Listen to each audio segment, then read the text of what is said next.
My dear students, welcome to Asian classes. Today we are going to start our next poem, The Hope.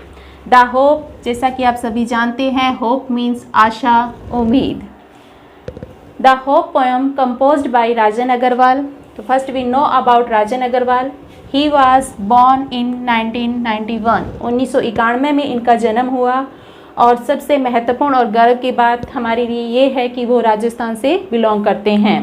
इनका जन्म झुंझुनू ज़िले के सिंघाना में हुआ. He was a budding poet. Budding poet means budding होता है नवोदित.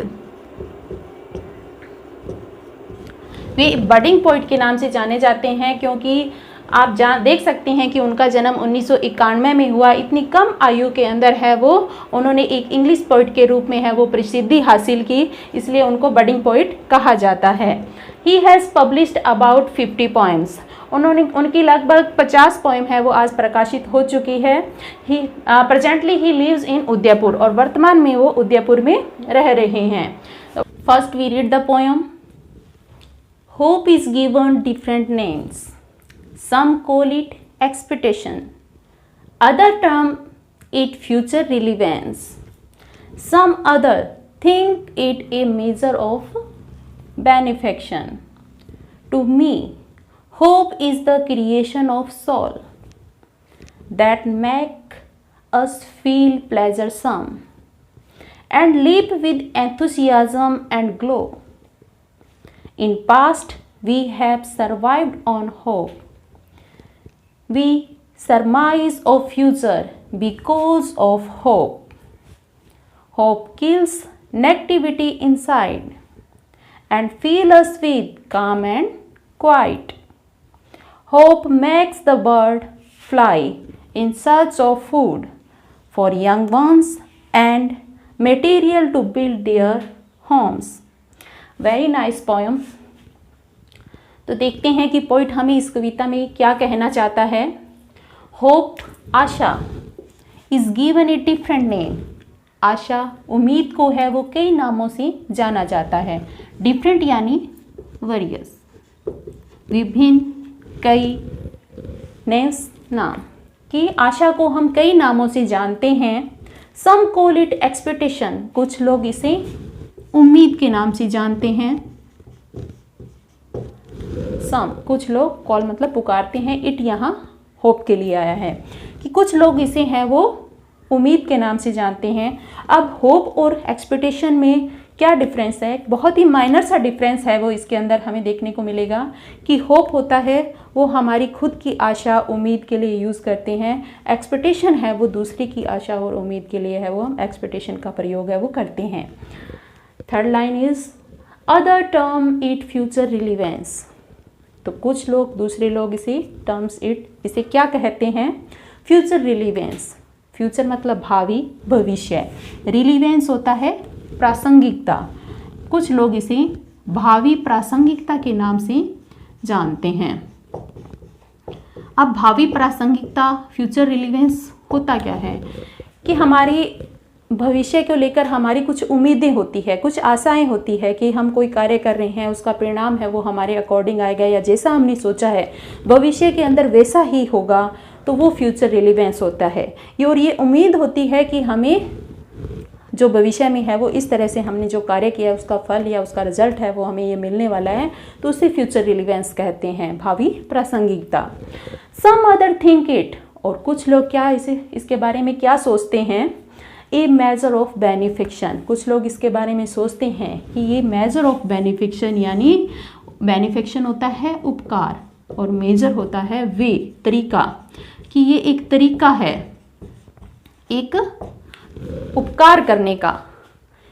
उपकार करने का तरीका कैसे होता है कि हमारे यहाँ विचार, हम ये सोचते हैं कि अगर हमने अच्छे कर्म किए हैं तो उसका फल हमें अच्छा मिलेगा, अगर किसी ने बुरे कर्म किए हैं तो उसका फल उसको बुरा मिलेगा. यानी जैसी करनी वैसी भरने की विचारधारा हमारे अंदर पाई जाती है. तो इसलिए ऐसा कहा जाता है कि ये एक उपकार का तरीका है. मतलब हमें उम्मीद होती है कि हमने अच्छे कर्म किए हैं या हमने मेहनत की है तो उसका फल हमें अच्छा मिलेगा. यदि आपने कोई बुरा कार्य किया है या किसी ने भी कोई बुरा कार्य किया है तो हमारे मन में ये भावना ज़रूर आती है कि इस व्यक्ति ने गलत कार्य किया है और इसकी सज़ा इसको एक दिन ज़रूर मिलेगी. तो इस तरह से मेजर ऑफ बेनिफिक्शन का तरीका इसे माना जाता है और लोग इसे इस नाम से जानते हैं। तो इस स्टेंजा के अंदर हमारे क्वेश्चन है वो क्या आ सकते हैं या क्या बन सकते हैं हमारे क्वेश्चन जो हमसे पूछे जा सकते हैं परीक्षा के अंदर। तो वो देखते हैं कि फर्स्ट क्वेश्चन हमारा ये आ सकता है कि होप की जो डिफरेंट नेम जो दिए गए हैं वो डिफरेंट नेम क्या हैं। तो फर्स्ट इसमें पोइट ने इसे क्या नाम दिया है, एक्सपेक्टेशन। Second, future relevance. दूसरे में इसने होप को क्या नाम दिया है, future relevance. And third is a major of benediction के नाम से कवि ने इसको जाना है। तो ये 3 नाम हैं वो पोइट ने हमें होप के बताए हैं। और सेकंड क्वेश्चन हमारे लिए कि ये तीनों ही वर्ड्स जो हमने यहाँ पर यूज़ किए हैं, जो होप के लिए यूज़ हुए हैं, ये तीनों ही वर्ड्स इंपॉर्टेंट है और तीनों वर्ड के हमें मीनिंग्स हैं वो पता होने चाहिए और ये हमारे परीक्षा में पूछे जा सकते हैं। आते हैं हमारे नेक्स्ट और सेकंड स्ट्रेंजा के ऊपर। To me hope is the creation of soul. अब टू मी का मतलब यहाँ पे क्या है, पोइट। कवि के लिए होप क्या है, तो to me hope is the creation of soul. मेरे लिए होप क्या है, आत्मा का क्रिएशन, आत्मा का सृजन।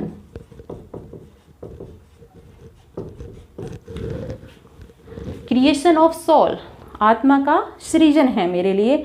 आत्मा का सृजन से यहाँ हमारा क्या मतलब है कि आत्मा का जागृत होना, कि हमारे मन के अंदर इस तरह की भावना आना, उम्मीद और आशा पर है वो हमारे मन है वो कोई कार्य करने का इच्छा हमारी होती है और उसको इस तरह से हमारी आत्मा है वो जागृत रहती है। तो इसके लिए कवि ये कहता है कि मेरे लिए है वो होप क्या है, क्रिएशन ऑफ साउल है। दैट मेक अस फील प्लेजरसम, क्योंकि जो होप होती है वो मुझे भर देती है प्लेजरसम, या मुझे एहसास कराती है, मुझे महसूस कराती है प्लेजरसम यानी आनंद से। तो फील प्लेजरसम यानी मुझे आनंद का एहसास कराती है, सुख अनुभव है वो हमें करवाती है। तो यहाँ पे ये कवि कह रहा है कि hope is the creation of soul, that hope is the creation of soul that make us feel pleasuresome, कि होप है वो आत्मा का सृजन है जो मुझे है वो आनंद से आनंद का एहसास कराता है। Leap with enthusiasm and glow, और मेरा हृदय है वो लीप मीन्स जंप करने लगता है, विद एंथुसियाज्म उत्साह के साथ, और मेरे चेहरे पर है वो चमक आ जाती है। मतलब जब जिस व्यक्ति के अंदर होप या उम्मीद होती है उसके चेहरे की लालिमा देखने वाली होती है और वो बहुत ही खुश होता है, और क्योंकि उसको अपने सकारात्मक विचार उसके जो दिमाग में है वो मन में आते रहते हैं। उसी तरह से बिल्कुल जैसे अगर हमने अपने कोई कंपटीशन एग्ज़ाम देते हैं या कोई परीक्षा की तैयारी करते हैं और हमारी परीक्षाएं बहुत अच्छी होती है तो हमें एक बहुत ही अच्छे परिणाम की उम्मीद होती है, आशा होती है, और जब बहुत ही बेसब्री से हम उस परिणाम का इंतज़ार कर रहे होते हैं तो वो उम्मीद और आशा है वो हमारे चेहरे पर चमक ला देती है और हम है वो पूरे उत्साह और का अनुभव है वो करते हैं। इन पास्ट, भूतकाल में, we have survived on hope, भूतकाल में वी हैव सर्वाइव्ड, हम क्या करते हैं, भूतकाल में हम जीवित रहते हैं ऑन होप, आशा पर, कि भूतकाल में अब तक हमने जितना भी अपना जीवन जिया है वो हम होप की वजह से ही जी पाते हैं। बिना होप के हमारा जीवन संभव नहीं है। मतलब अगर होप है तो हमारा जीवन है, उम्मीद है, आशा है तो हमारा जीवन संभव है। बिना उम्मीद के हमारा जीवन है वो संभव, हमारी लाइफ है वो संभव नहीं है। We surmise of future because of hope, we surmise का मतलब यहाँ पे होता है गैस, अनुमान लगाना या अंदाजा लगाना। वी सरमाइज, हम अंदाज़ा लगाते हैं, ऑफ फ्यूचर, भविष्य का, बिकॉज ऑफ होप, उम्मीद के कारण ही। हम हमारी किसी भी भविष्य का जब हमें अनुमान लगाया जाता है, हमें ये उम्मीद होती है, हमने कोई कार्य किया और हमें उम्मीद होती है कि उसका परिणाम अच्छा आने वाला है, तो हम उस परिणाम की वजह, उस परिणाम का अंदाज़ा है वो इस आशा या होप से ही लगा पाते हैं। Hope kills negativity inside, hope मार देती है नेगेटिविटी इनसाइड, हमारे अंदर की जो नेगेटिविटी होती है,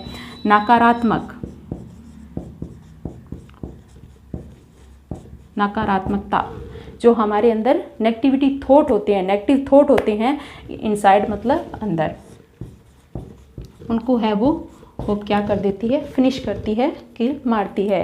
होप किल नेगेटिविटी इनसाइड, होप है वो हमारे अंदर की नकारात्मक विचार होते हैं या डार्कनेस होती है, उसको है वो ख़त्म करती है। And feel us with calm and quite, and feels और हमें भर देती है विद काम, शांति से, क्वाइट मतलब खामोशी, शांति और खामोशी।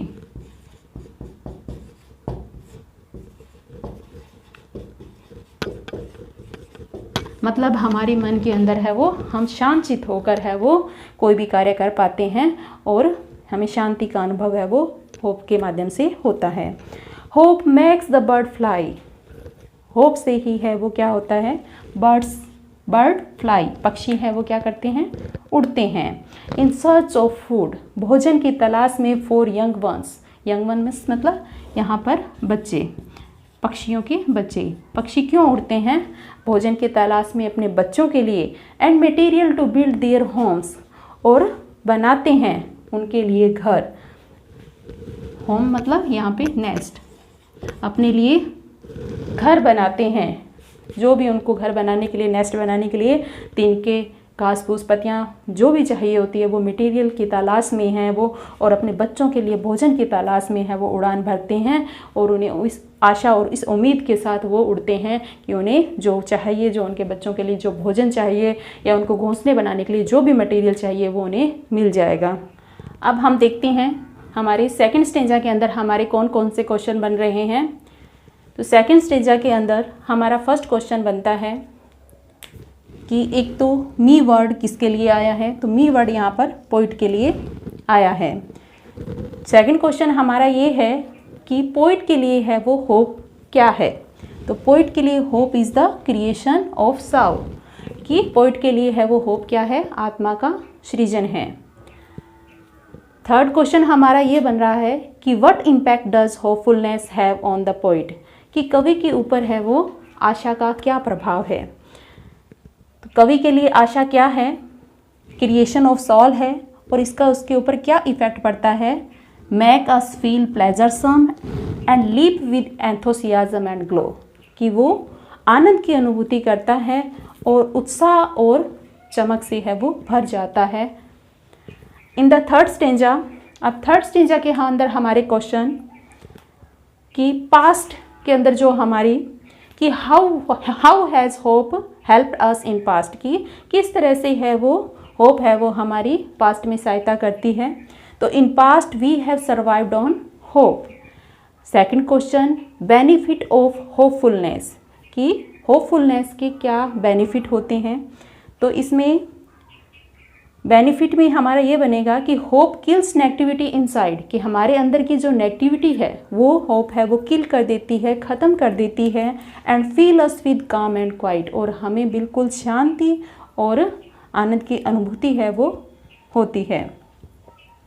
नेक्स्ट क्वेश्चन कि what does hope kill, hope क्या मार देती है, नेगेटिविटी, हमारे अंदर की जो नकारात्मक थॉट हैं उनको ख़त्म कर देती है। Next question who feel us with calm and quiet, तो hope feel us with calm and quiet. In the last stanza hope makes the bird fly, तो what makes the bird fly, answer hope makes the bird fly. Second question who fly in search of food, भोजन की तलाश में कौन उड़ते हैं, तो bird. Third question why does the bird fly, पक्षी क्यों उड़ते हैं, तो in search of food for young ones and material to build their home. तो ये हमारी पोएम आज की कक्षा में इतना ही। इस पोएम का नेक्स्ट पार्ट हम आगे की कक्षा में जारी रखेंगे। Thank you.